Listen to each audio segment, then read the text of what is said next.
qui va arriver est une catastrophe, je le sais, et si on ne réagit pas, je quitte le gouvernement. Elle n'a pas dit ça non plus, donc elle essaie un peu de se refaire le film pour elle. Et puis il y a la deuxième chose dans les réactions, c'est que quand on refait le film après coup, on peut toujours réinterpréter les messages. Mais là, elle avait peut-être eu une intuition, mais ce n'était pas une démarche affirmative par rapport à tous les autres. Et Édouard Philippe, il avait plein d'avis. Souvenez-vous, à l'époque, tout le monde aussi, il y avait des avis médicaux, scientifiques qui disaient oui. Est-ce qu'on n'en fait pas trop? Absolument. Est-ce que c'est si grave que ça? Et puis, il y a eu des réactions au niveau du gouvernement. Donc, refaire l'histoire après coup, c'est toujours plus facile que de la faire pendant. Et là, il faut tenir compte du fait qu'Agnès Buzyn, c'est quelqu'un qui a perdu, qui le dit dans l'interview, qu'est-ce que je vais faire de ma vie? J'étais médecin, j'ai quitté, j'étais ministre, j'ai quitté, je suis candidate à une élection, j'ai perdu. Donc on ne retire pas le fond, si j'entends bien. Elle dit des choses, alors après... Elle dit qu'elle a prévenu, mais après elle a fait un communiqué pour dire qu'elle est en solidarité totale avec ce qu'a fait le gouvernement. C'est vrai que son propos est malvenu, puisque c'est un moment où on ne devrait pas avoir à se poser ces questions. En même temps, ces questions se posent. L'opposition le relève tout à fait logiquement, parce qu'avoir l'ancienne ministre qui dit en gros, j'ai prévenu, j'ai pas été écoutée, on ne peut pas faire comme si on ne l'avait pas entendu. Donc il y a un vrai problème, même peut-être au niveau pénal.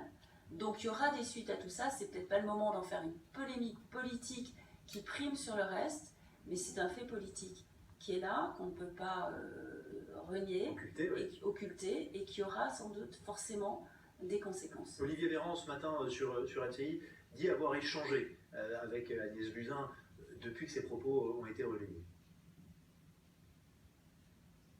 Est-ce que c'est de l'inertie quand la France a été le premier pays au monde dès le mois de janvier? Personne ne parlait du coronavirus. Dès le mois de janvier, la France a rapatrié ses ressortissants de Wuhan, qu'on a confinés pendant 15 jours pour vérifier qu'ils n'étaient pas malades. Je ne comprends pas, je m'en suis entretenu avec Agnès Buzyn, je ne comprends pas. Je n'ai pas compris la différence qu'elle évoquait entre ce qu'elle aurait voulu mettre en place et ce qu'elle avait mis en place. Et je crois qu'elle n'a pas forcément été très bien comprise. J'ai lu son communiqué hier dans lequel elle dit « Non mais c'est bien parce que j'ai évoqué l'hypothèse d'une épidémie très tôt que j'ai fait en sorte d'activer tout pour qu'on puisse être pleinement opérationnel. » Roselyne Bachelot. Oui, moi je suis de l'avis de Marie-Ève. Je pense qu'il y a... On a reçu en pharmacie, parce qu'on a des chercheurs en pharmacie, 10 paquets de masques. Il y a un ordre chronologique pour le pharmacien pour les distribuer. Il commence par les médecins, après les infirmiers, après il y a les kinés, les ambulanciers. De toute façon, on est déjà 5 médecins et 6 infirmiers, il n'y a pas assez de masques. Et ça tiendra même pas pendant une semaine. Et c'est des FFP1. Donc si vous voulez, à un moment, il faut absolument rouler le tour. On nous a menti depuis le début. C'est-à-dire que je dirais que tous ceux là, qui ont parlé là, tout le mois de février sur les plateaux en disant que c'est une grippette, vous mourrez seulement si vous êtes très vieux ou très malade. Je demanderais à ces gens de plus parler. Parce que nous, à la base, les médecins, on voyait bien ce qui se passait en Chine et en Italie. Et ce n'était pas du tout ce qui était reflété tout le mois de février. Donc aujourd'hui, il faut bouger. On a encore 2 mois pour bouger. Donc c'est ça aussi la motivation de cette action. Le Conseil scientifique a reconnu, notamment le président du Conseil scientifique a reconnu s'être trompé. Mais attendez, excusez-moi, le Conseil, mais est-ce qu'il se trompe? Il va y avoir des morts, mais je n'entends même pas ce qui est dit par le Conseil scientifique qui s'est trompé. On n'est pas trompé dans le domaine sanitaire. On est un pays, soi-disant, c'est l'une des meilleures médecines. On m'annonce maintenant, aujourd'hui, au bout de 3 mois, que le Conseil scientifique s'est trompé. Mais il n'y avait pas besoin de Conseil scientifique pour savoir ce qui allait arriver. Vous-même, les candidats, vous auriez pu être le Conseil scientifique. Parce que tout simplement, on l'avait déjà vu en Chine, on l'avait déjà vu en Italie, on savait comment allait se passer. Il fallait penser que ça s'arrêterait à la Chine. Mais qu'est-ce que c'est que cette histoire? C'est comme Tchernobyl, ça, on l'a dit dès le début. Mais tout le monde, excusez-moi, tout le monde le savait. Je vais vous dire une chose, ce qui me révolte. Alors, je ne parlerai pas en tant que maire, parce que nous aussi, les maires, on est impactés. On a dû gérer comme ça pour trouver des... On nous envoie des directives préfectorales, préparer les élections, mettez des masques, on est trop fous. Alors moi, je me suis débrouillé, comme je suis médecin, j'ai pu en récupérer. Mais rien n'était prêt, Vous savez ce qu'il aurait fallu faire? En Chine, en 2 semaines, ils ont fait 2 hôpitaux. En janvier, on aurait dû faire 3 boîtes qui fabriquaient à la fois des masques, à la fois du gel hydroalcoolique, qui coûtent rien. On n'a même pas vu ça à mettre en place. Et aujourd'hui, on nous annonce enfin, le ministre de la Santé, que la France n'est pas prête, qu'il n'y a pas de masque. Plutôt, docteur, parce que vous êtes médecin, moi je voudrais comprendre, parce que vous dites, moi en tant que médecin, quand j'ai vu ce qui se passait en Chine avec le confinement, j'ai vu ce qui se passait en Italie, j'ai compris ce qui allait nous arriver. C'est ce que nous a dit notre médecin généraliste ici, le docteur Marty. Vous savez, dans les grands clubs, parce qu'on fait ces émissions, on a le docteur Marty. Donc pourquoi vous l'avez compris, et pourquoi les professeurs, les mandarins qui sont au conseil scientifique ne l'ont pas compris? C'est là que Et c'est bien pour ça que cette procédure doit avoir lieu. Il y aura des gens qui vont avoir à répondre à tout ça. Parce qu'on nous dit aujourd'hui qu'il faut diminuer la vitesse de propagation. Et le pompier disait, il a raison. On nous a expliqué, le directeur de la santé, dans les masques, ça ne sert à rien, vous inquiétez pas, seulement quand vous faites une fibroscopie ou une coloscopie, vous en avez besoin. Et je dis, honte à lui. Je le dis très clairement, d'accord, je le dirai en face. Comment vous pouvez dire ça quand on voit tous les gens, et dans tous les pays qui ont avancé un peu plus, on vend des masques? Bien sûr qu'il faut un masque. Parce que moi, aujourd'hui, pendant 10 jours, j'ai consulté sans masque, d'accord? J'ai pas peur de mourir, c'est pas le problème, mais je voudrais pas au moins donner la maladie. Pour cette pandémie, ça ressemble à tous les autres pandémies. Il n'y a pas besoin de faire un comité scientifique pour savoir ce qu'on a à faire ou pas en faire, parce qu'en plus, sur celle-là, on avait l'exemple 3 mois avant de ce qui se passait en Chine et 15 jours avant ce qui se passait en Italie. Alors, il n'y a pas besoin de 36 000 comités scientifiques. Il y a juste besoin des gens qui sont logiques, qui savent qu'il faut des masques, qu'il faut du gel. Et de prendre des décisions, monsieur. Et de prendre des décisions. Oui, mais c'est pour ça que cette procédure, on va dire, c'est pour faire le buzz. Non, c'est pas pour faire le buzz. Pour se dire aux gens, attendez, vous nous gouvernez, d'accord? La compétence de la santé n'est tenue que par une seule personne, le ministre de la Santé. C'est-à-dire nous, les mairies, les conseils départementaux et généraux n'avons pas cette compétence. Nous le prenons parce qu'il y a personne qui le fait. Mais en effet, on va vers le ministre de la Santé parce que c'est le seul qui a la compétence. Mais nom de Dieu, qu'est-ce qu'on aurait pu bouger plus vite? Et aujourd'hui, on est en pleine pique. Alors évidemment, les gens ne comprennent pas en fait. Pendant 2 mois, on leur a dit, vous en faites pas, c'est que les plus malades qui vont mourir. Et du jour au lendemain, on dit, bougez pas, restez chez vous, vous allez mourir. Comment quelqu'un peut comprendre un tel discours? Vous savez, en médecine, il faut prévenir. On n'a rien prévenu. Il faut préparer. On n'a rien préparé. Donc brutalement, on met tout ça et on dit que vous allez mourir. Les gens ne savent plus. Après, on nous a dit dès le départ, sur le terrain en particulier, que les masques chirurgicaux étaient la même chose que les masques FFP2. Je vous renvoie aux études des professeurs Jefferson et Cara Jussieu qui ont prouvé le contraire depuis bien longtemps. Le masque chirurgical protège la personne qui est en face de vous, mais ne vous protège pas à vous, ne vous empêche pas d'attraper le Covid et ne vous empêche pas de le transmettre quand vous rentrez chez vous à votre femme ou à vos enfants. Quand on vous voit nu sur cette photo, docteur Colombier, cela nous dit aussi la nudité de vos moyens. Avez-vous assez de masques aujourd'hui?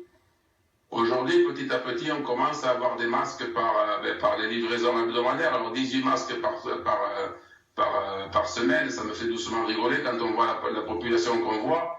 Même celle qui n'est pas infectée, on risque de la contaminer. Et donc, c'est vraiment insupportable. Moi, j'ai eu des masques que je me suis fournis par moi-même parce que j'ai vu arriver, avec la chronologie dont je vous parlais tout à l'heure, j'ai vu arriver l'épidémie sur le terrain et en fait, je me suis effectivement prémuni à l'avance et j'ai averti mes fournisseurs de matériel médical qu'ils ne se laissent pas avoir et qu'ils puissent d'ores et déjà se fournir avant que tout soit, que la réquisition soit là, pour pouvoir au moins équiper les médecins sur le terrain.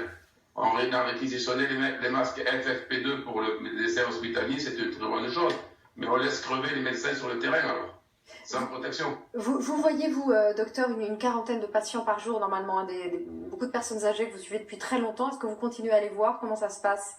Je continue à les voir quand c'est nécessaire. Ce sont des personnes fragiles, effectivement. Je suis installé depuis 30-31 ans. Donc les personnes qui avaient 50, 60 ans à l'époque en ont 80, 90 aujourd'hui.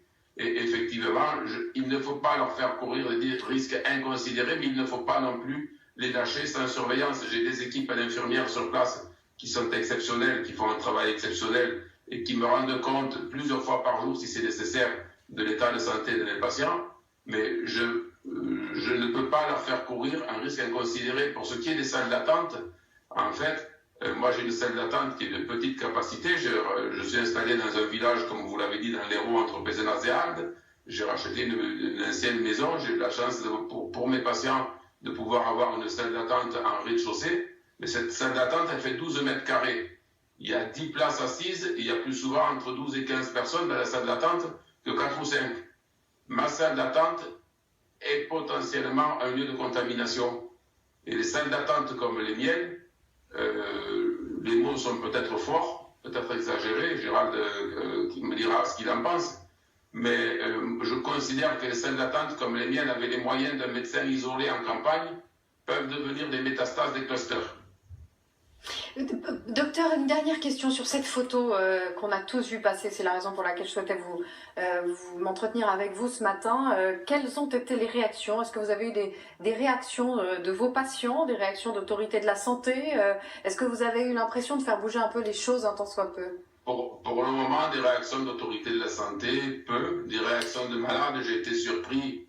Et je suis, moi qui ne suis pas spécialement féru en réseaux sociaux, je suis sur Facebook depuis à peine 1 an, vous voyez. Donc c'est pas une grande expérience pour moi. J'ai fait ça sur un coup de rage et je suis absolument complètement dépassé maintenant par ce qui m'arrive. Cette semaine, moi qui n'ai jamais parlé à aucun média, j'ai une interview par jour. J'ai sur mes réseaux sociaux plus de 4000 partages. Je sais pas. Ça coûtait que dalle. C'était 10 € presque, maximum. Donc voilà. Et puis là, on a essayé d'appeler le gouvernement, on a essayé de prendre contact, on a eu 0 réponse. Donc ensuite, on est passé par le MEDEF pour dire voilà, si vous voulez, pour protéger vos employés, vos entreprises. Là aussi, on a trouvé que c'était très compliqué. On a essayé de passer par les autorités préfectorales, par les présidents de région, pour leur dire qu'on avait cette disponibilité-là, puisqu'à un moment, on pouvait avoir à peu près entre 1 et 10 millions de masques en une semaine. Ce qui fait qu'à peu près en 6 semaines, on aurait couvert presque toute la population française. Donc, je vous parle de ça à peu près... on était quelle époque, là? On était début mars. On commençait à mettre en place notre dispositif. On avait les contacts donc en Chine. Et on a même appelé la douane pour demander si on pouvait quand même les faire venir. Ils nous ont dit non, c'est strictement interdit. On vous bloquera le produit. Donc ça veut dire qu'on avait, a priori, en faisant appel à des entreprises, tous les moyens d'avoir les tests, les masques, en temps et en heure raisonnables, mais pour que des contingences qui là visiblement nous échappent ou des choix politiques, on a dit non, quoi, en fait, Florent. Parce qu'on a minimisé ou pas? Non, début mars, on ne minimisait plus, Florent. Nous, on avait beaucoup de retours de Chine qui expliquaient que c'était déjà une pandémie. Parce que nous, on travaillait avec des médecins, avec des professeurs de Chine qui étaient au contact. Alors, maintenant, ce qui se passe, c'est qu'on ne nous a pas dit non. On ne nous a pas répondu. D'accord, c'est pire.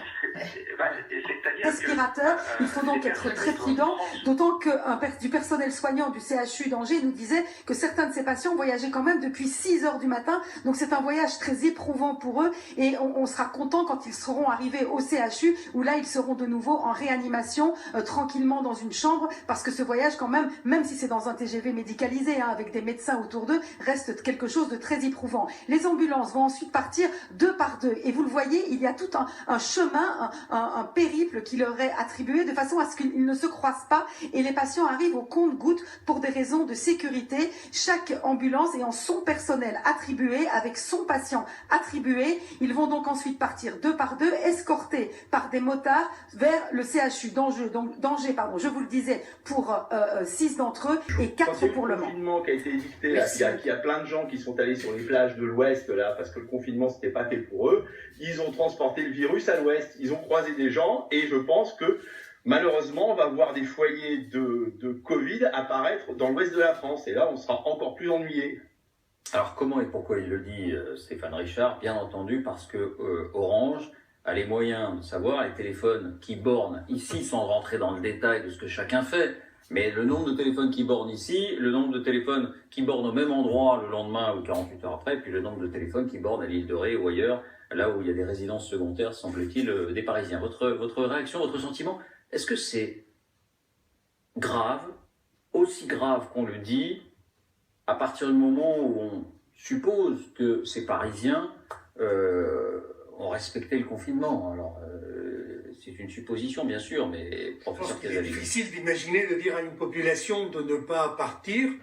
À côté de ça, il faut être extrêmement strict dans l'application des règles. Une des explications probablement de la limite de tout ça, c'est la part des patients asymptomatiques. Nous avons probablement beaucoup d'infections qui restent asymptomatiques. donc Association on le avec sait un parfaitement bien. antibiotique, il dit voilà les résultats que j'ai, on peut essayer. Personne ne comprend pourquoi on n'essaie pas. Et en plus de ça, se surrajoute l'espèce de charge en règle, le rouleau compresseur de l'ensemble, à quelques exceptions près. Vous aviez le professeur Perron qui était là et qui est une exception à la règle. Philippe Fusco-Nazi qui est très favorable. Vous avez toute l'intelligentsia, quasiment, presque pas des commentateurs, mais en tout cas médicale, qui fonce sur le professeur Raoult.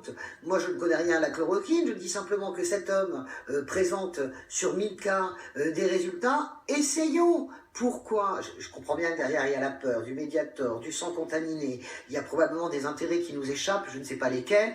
Et en tout cas, des problèmes d'ego aussi et des problèmes de rapport personnel. Mais avançons avec le professeur Raoult. Alors, petite précision, dans cette vidéo, pardon, Jean-Luc, de vous interrompre. Le professeur Raoult dit une chose qui est importante par rapport surtout aux consignes données par le gouvernement dans son décret conseillant l'utilisation à l'hôpital pour des malades qui sont plutôt très atteints. Le professeur Raoult dit qu'il faut plutôt le donner en début sur des malades qui sont modérément atteints. Alors quand ils sont en réanimation, c'est dans cette vidéo, ce sera trop tard. Pardon de vous avoir interrompu. Alors, ça c'est un point essentiel quand même. Hein. Oui, c'est d'avoir un essentiel. médicament quand on l'administre. Et il semble y avoir un consensus sur le fait que la décision qui a été prise, non pas de le faire à l'hôpital, non pas de le faire avec un accord collectif, collégial des médecins, mais de le faire au moment pour les malades graves, en réalité, au moment où les médecins appellent l'orage viral a eu lieu, et contesté. Mais j'en sais généralement, rien. Elle est un peu désorganisée. Il y a ici un respect de l'organisation, de la discipline pour les patients. On a 4 fils, tout le monde suit. Et donc ça me rassure de le voir. Ce qui veut dire que dans les crises, on est capable de voir des choses tout à fait systématiques de masse. Sur on va en parler dans un instant. Là, pour savoir finalement si on peut diminuer ce confinement, l'alléger et dans quel délai. Mais vous êtes en train de nous dire, l'idée qu'on va retrouver les concerts, les matchs de foot dans les stades, les messes ou les prières, cette idée-là, l'idée qu'on va les retrouver dans quelques semaines, dans 4, 5 semaines, il faut peut-être l'écarter et se dire, là, il y en aura pour plusieurs mois, même si on peut sortir de chez soi. Sur ce type de grand rassemblement, oui, je pense que ça sera plus long qu'un mois ou 2 mois. Ouais. Et ça vaudra pour l'école ? Ça vaudra probablement pour l'école, je pense, puisque c'est un foyer de transmission qui est très important. On le sait, nos enfants attrapent beaucoup le virus, font peu de formes symptomatiques, mais sont des bons transmetteurs. Et vous, professeur Lacombe, votre sentiment? On voit bien, alors déjà si on regarde les pays qui ne sont pas encore atteints par l'épidémie, ce ne sont pas des pays qui sont heureux, ce sont des pays qui sont terrifiés, parce que de toute façon, comme l'a dit mon confrère, ça va arriver. N'importe quel pays, ça va arriver, c'est évident. Et quand on a une population naïve pour un virus pour lequel on n'a pas encore de traitement, on n'a pas encore de vaccin, effectivement, on ne voit pas comment on va pouvoir lever comme ça d'un coup les mesures de confinement, à moins que l'on se rende compte avec les études, justement dont on va parler tout à l'heure avec les tests donc de sérologie qui vont permettre de voir quelle proportion de la population a réellement été touchée par le virus, à moins de faire ces études-là et qu'on se rend compte qu'en fait 90% de la population a été atteinte et serait a priori protégée. Ce qui est peu probable dans les 6 semaines. Ce qui est peu probable dans les 6 semaines, ça va certainement durer. C'est important ce que vous nous dites. Vous nous dites, si on parle de lever du confinement dans 4 semaines, par exemple, il ne faut pas s'attendre à ce que la vie publique retrouve toute son ampleur et sa vivacité. Les écoles, lycées et universités ne risquent de ne pas rouvrir avant le mois de septembre ou d'octobre. Personne n'imagine ça, quasiment personne. Et c'est ce que 2 éminents spécialistes nous disent comme probable, voire très probable. Non, mais c'est une information, une réflexion en tout cas considérable dans sa portée. Mais c'est pour ça qu'il y a un conseil scientifique qui est là pour conseiller le gouvernement dans ses décisions et qui rassemble plusieurs types de professionnels qui vont décider ensemble quelle est la meilleure stratégie à suivre. Mais on voit bien que, en fait, l'intérêt du confinement, c'est de lisser l'arrivée des personnes aux urgences avec des formes graves. C'est quand même une des attendues majeures du confinement. Donc lever le confinement brutalement, ça veut aussi dire que tant que le virus est là, qu'on n'a pas de vaccin, qu'on n'a pas de traitement, on peut de nouveau avoir un grand nombre de personnes qui arrivent aux urgences et se trouver dans une situation d'engorgement qu'on appelle cette fameuse deuxième vague. Donc c'est pour ça qu'on ne peut pas envisager. On en parlera à propos des tests. C'est un joug que très rapidement, Donc, ou 3, mortes, 4, 5, d'ailleurs, 6 semaines, on vous avez par exemple des oiseaux dépecés, vous avez des civettes, des serpents, vous avez aussi des porcs épics que vous pouvez acheter. Ce marché, en fait, c'est la scène du crime, mais qui a perpétré ce crime et comment? Eh bien, cette histoire, c'est cette histoire que je vais vous raconter, ou en tout cas l'état d'avancement des recherches actuelles. Alors, qui sont les suspects? Il y a 2 suspects principaux dans cette affaire. Le premier, c'est la chauve-souris. La chauve-souris, les études les plus récentes montrent que le coronavirus que l'homme connaît, le virus que l'homme connaît, eh bien, il est à 96% semblable à celui que portent les chauves-souris. Et puis, le deuxième suspect, c'est le pangolin, ce mammifère à écailles. Alors on le connaît pas très bien en Europe, mammifère qu'on trouve en Afrique, une sorte de gros lézard qui est très prisé en Asie. On y reviendra notamment pour ses écailles. Eh bien, les études montrent que sur le cas du pangolin, eh bien, il y a 99% de ressemblance, de similarité entre le virus que l'homme connaît, le coronavirus, et celui que le pangolin porte sur lui. Alors, que se serait-il passé? Alors, l'hypothèse la plus crédible, et c'est notamment celle en France du professeur Didier Sicard, qui est spécialiste des maladies infectieuses, c'est une hypothèse qui nous emmène, vous l'avez dit, dans les forêts primaires à la frontière entre le Laos et la Chine. Ces forêts encore vierges il y a peu d'années, et qui maintenant, peu à peu, en fait, sont prises par l'homme les défriche. Eh bien, en fait, tout ça, c'est la toile de fond de cette affaire. Dans ces forêts, plus précisément, dans les grottes que l'on trouve dans ces forêts-là, il y a des chauves-souris. Et ces chauves-souris sont des nids à coronavirus. Sur une chauve-souris, vous pouvez retrouver jusqu'à 30 souches du coronavirus. Mais elles ont un système immunitaire qui est ultra puissant et qui permet d'être protégé. Mais elles transmettent ce virus. Alors comment? Eh bien par des chaînes de contamination. La première de ces chaînes, c'est le professeur Sicard qui nous l'a décrit. Elles sont accrochées en haut de la grotte et qu'elles meurent, elles tombent par terre et les serpents, les vipères qui sont là, raffolent des cadavres de chauves-souris et les mangent. Comme les petites chauves-souris enfants qui tombent, parce qu'elles ne sont pas encore très solides, elles tombent et elles sont dévorées immédiatement par les serpents qui sont donc des hôtes intermédiaires. Voilà la première chaîne de contamination. Vous avez compris que ça passe par la mort des chauves-souris, ou en tout cas par la maladresse des jeunes chauves-souris. Et quand elles meurent, ces chauves-souris vont tomber au sol, et c'est là que vous l'avez entendu, les serpents, alors plus précisément, ce sont des vipères qui vont manger les corps de ces chauves-souris, les cadavres. Ces serpents vont être des hôtes intermédiaires du virus. Et puis ensuite, il y a des fourmis qui vont se joindre au festin aussi. Ces fourmis vont aussi devenir des hôtes intermédiaires, sauf que ces fourmis, c'est la nourriture favorite du pangolin. Voilà, on le retrouve, la boucle est bouclée. C'est ce même pangolin qu'on va retrouver sur le marché de Wuhan, par exemple, et tous ces marchés où l'on vend toutes sortes de bestioles. C'est ça. Et on trouve aussi des serpents et des vipères. Mais pourquoi les Chinois apprécient-ils ce pangolin? Pour sa viande, ça c'est une chose, mais aussi pour ses écailles. Des écailles dont le pouvoir magique est réputé. Pouvoir magique qui soignerait les rhumatismes, qui soignerait les troubles de la vue et qui soignerait aussi l'irritabilité. Si vous êtes en colère, prenez des écailles de pangolin, ça ira mieux. Et d'après le professeur Didier Sicard, l'hypothèse la plus probable, c'est qu'un vendeur sur le marché de Wuhan ait eu une plaie, soit blessé, et que c'est par cette plaie-là, en touchant un pangolin contaminé, qu'il ait été lui-même contaminé. Et c'est là que vous obtenez un patient zéro. Voilà, l'hypothèse principale, un Alors, vendeur... des différences un petit peu culturelles, géographiques. Il y a une différence démographique avec l'Italie. L'Italie est un pays qui a vieilli, plus que la France, donc c'est vrai qu'il y a plus de gens atteints. L'Italie n'a pas le même système que nous.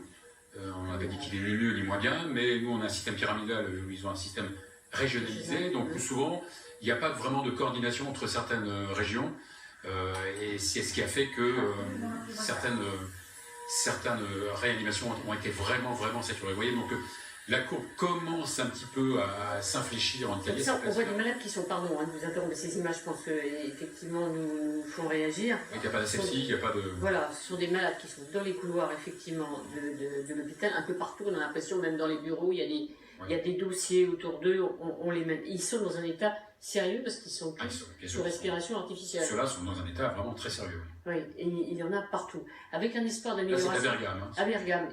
Ça devient l'épicentre de Bergame, l'épicentre de l'épidémie en Italie.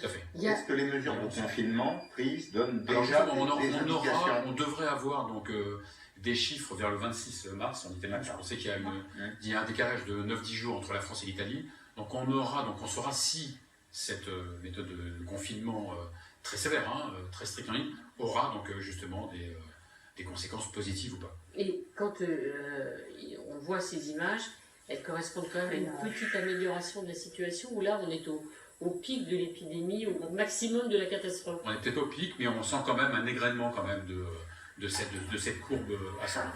À Codogno, par exemple, qui était l'épicentre il n'y a pas si longtemps, on était à plus de 40 contaminations par jour, on est tombé à entre 2 ou 0 contaminations par jour, avec des mesures de confinement. Grâce au confinement. Grâce au confinement. Dans des petites, évidemment... La question évidemment qu'on se pose, à chaque fois on pose les mêmes questions, parce que je pense que tous ceux qui regardent ont le même commentaire que nous, on se dit, ça va être comme ça dans les hôpitaux français bientôt? C'est déjà comme ça. C'est déjà comme ça dans certains. C'est déjà comme ça. Oui, d'où l'intérêt justement de faire appel à l'armée pour dispatcher un petit peu les patients dans différents services en France. Il faut rassurer les gens. C'était comme ça. Peut-être l'avion qu'on a montré tout à l'heure, l'avion que vous avez montré à Arlette, là, qui décolle de Bas-Mulhouse pour aller vers la base militaire de Toulon, l'hôpital militaire de Toulon, qui est un hôpital de la Marine nationale. Est-ce que tout ça, ça va désengorger l'Est de la France? Parce que c'est un état d'esprit, parce que naturellement, nous sommes enclins à nous diriger vers les gens, parce qu'on est des êtres sociaux, et là, c'est vraiment contre notre nature. Donc là, ça nous permet de faire attention et d'éviter de transmettre le virus. Alors on voit sur ces images en direct le président de la République Emmanuel Macron qui est donc arrivé dans cette usine de Saint-Barthélemy d'Anjou, cette usine qui fabrique du matériel médical. Les prochains jours, il n'y aura plus de lit de réanimation en Ile-de-France. Alors si nous voulons sauver des vies, il faut prendre de grandes décisions. Il faut les prendre rapidement, c'est-à-dire dès aujourd'hui, au plus tard demain. Ces décisions, elles doivent consister à libérer des lits de réanimation pour les patients qui arriveront dans quelques jours. Ces lits de réanimation, on peut les libérer si on transfère massivement, et je me répète, dès aujourd'hui, de nombreux patients d'Île-de-France, à la fois en province, dans des régions où l'on pense que l'épidémie n'arrivera pas avant 15 jours ou 3 semaines, c'est-à-dire la durée prévisible de ventilation des patients qu'on va leur envoyer, mais aussi, et j'insiste, et c'est fondamental, il faut que nous envoyions partout en Europe, je dis bien partout en Europe, et pas seulement comme je l'ai entendu, un peu en Allemagne, un peu en Suisse, un peu au Luxembourg, toutes choses extrêmement importantes, et il faut remercier nos voisins qui l'ont fait, mais partout en Europe, il faut que nous envoyions nos patients. L'Union européenne, elle doit servir à ça. Il faut organiser un pont aérien, il faut organiser un pont ferroviaire, il faut contacter toutes les capitales européennes, leur demander leur possibilité d'accueillir nos patients. Si on ne fait pas ça, d'ici quelques heures, d'ici quelques jours, nous ne pourrons plus, en Ile-de-France, admettre tous les patients. Il n'y a aucun problème. Les solutions hydroalcooliques, c'est fait pour les infirmières dans les hôpitaux, enfin pour les hospitaliers globalement. Parce qu'on avait calculé il y a une dizaine d'années, une quinzaine d'années, que si les infirmières devaient se laver les mains suffisamment pour ne pas contaminer les patients, elles passaient la moitié de leur temps de travail et se lavaient les mains, ce qui est impossible. C'est pour ça qu'on a inventé les solutions hydroalcooliques. Quand on est chez soi, quand on est dehors, on se lave les mains avec de l'eau et du savon. Oui, voilà, très très voilà, mais 500 fois par jour, c'est pas grave. Quoi. Mais donc, 500 fois par jour, c'est dur. Non, mais je rigole, mais justement, c'est tout le temps, quoi. Par rapport à ce que disait Zora, docteur Constantin, quand vous sortez, que vous voyez dans la rue des gens avec des masques, utile ou pas? Probablement pas utile, sauf, et c'était la deuxième partie de la réponse que je voulais vous faire, sauf quand on est symptomatique, c'est-à-dire quand on tousse, par exemple. On tousse, mais que ce soit de la grippe ou du corona, on est mieux avec un masque, ça évite de tousser sur les autres. Donc là, dans ce cas-là, ça peut s'entendre. Mais sur le plan de la protection, moi je pense qu'au contraire, le message est négatif parce qu'on peut se sentir protégé avec un masque, comme on se sent protégé avec des gants, et c'est une connerie si vous me permettez l'expression. Parce qu'un masque, dès qu'on touche, il fonctionne moins bien. Les gants, on a des virus ou des bactéries plein les gants, donc ce sont de mauvaises habitudes. Les recommandations à l'hôpital, c'est pas de gants, sauf quand on touche un malade. Les gens qui se baladent avec un... Moi j'en vois quand je fais mes courses, des gens qui se baladent seuls avec un masque, ça sert à quoi? À rien. Bah, pas grand chose. Non, mais... Sauf si on tousse soi-même, qu'on a une petite... Ah bah oui, bien sûr. Oui, mais si tu es porteur sain, et porteur sain. On peut pas mettre un masque à 55 millions de personnes. Oui, mais n'empêche que porteur sain... Oui, mais Zora, si t'es tout seul, en fait, le virus, il fait pas 10 km, donc si tu veux, si t'es tout seul dans la rue avec ton masque, ça ne sert à rien. Faut que tu sois en contact avec des gens. Non, mais quand tu es séropositif avec le HIV, ben, tu mets un préservatif. Pourtant, tu es porteur sain. Tu n'as pas déclaré la maladie. Oui, enfin, tu as un contact. Non, mais je peux me permettre, on ne passe pas la journée avec un préservatif. Oui. Voilà. Alors que si on veut mettre des masques, il faut en mettre tout le temps. Et moi, mes équipes qui mettent des masques en permanence, je vous garantis qu'ils ne t'en mettent pas en sortant quand c'est pas utile, parce que c'est infernal. Non, mais c'est bien de le dire, c'est bien. Fatima Ibouma. Alors, il y a des informations qui changent. Vous nous avez donné une information là sur les surfaces et sur la durée, les 7 jours. Depuis le début, on nous dit que les enfants sont des porteurs sains, mais qu'on a peu de cas graves. J'aimerais vous demander, en réanimation, est-ce que vous avez vu des enfants ou des très jeunes en détresse vitale liée au Covid? Non, et je crois qu'il n'y en a pas eu de rapporté en France. Alors, on n'est pas à l'abri qu'il y en ait un ou deux. Ouais. D'accord. C'est, si vous me permettez, quasiment anecdotique. Les enfants sont des porteurs, vont disséminer, mais on ne sait pas exactement pourquoi tout de suite. Peut-être pour des problèmes inflammatoires, mais a priori, il n'y a pas de raison qu'ils fassent des formes graves. Mais aujourd'hui, si j'ai bien lu ce dont vous disposez, et en même temps, je m'adresse à vous puisque vous êtes secrétaire général de la Société française d'anesthésie et réanimation. Donc aujourd'hui, on a 5000 lits de réanimation, c'est ça, en France, et avec les capacités de l'armée, on peut doubler à peu près, c'est ça? Non, c'est les capacités civiles. C'est-à-dire qu'avec les services qu'on appelle des soins intensifs ou des soins continus, sont des malades un peu intermédiaires, c'est ce qu'on a fait, on les a équipés, et là avec ça on peut monter à 12 000 lits. D'accord. Donc on a une capacité d'absorption assez importante pour cette fameuse vague qu'on nous annonce. Ça dépend de la taille de la vague. Et elle arrive quand la vague? C'est ma question. Et quelle taille ça aura? Je ne suis pas épidémiologiste, mais j'écoute tous ceux qui font des modèles et des modèles intéressants. Ils nous prévoient la vague en Ile-de-France, parce qu'il y a une temporalité au niveau national qui n'est pas la même partout. En Ile-de-France, on nous dit à partir de ce week-end, ou début de semaine, mais nous on est prêts pour ce week-end. On ne sait pas quelle sera la taille, ça, les modèles sont très divergents, mais on l'attend à peu près pour ce week-end. Et ailleurs en France, attendez, parce que Île-de-France, ce week-end, et ailleurs, ce serait quoi? On serait les premiers, ou comment ça se passe? En Ile-de-France, on est les premiers. Si on met à part le problème de l'Est, qui est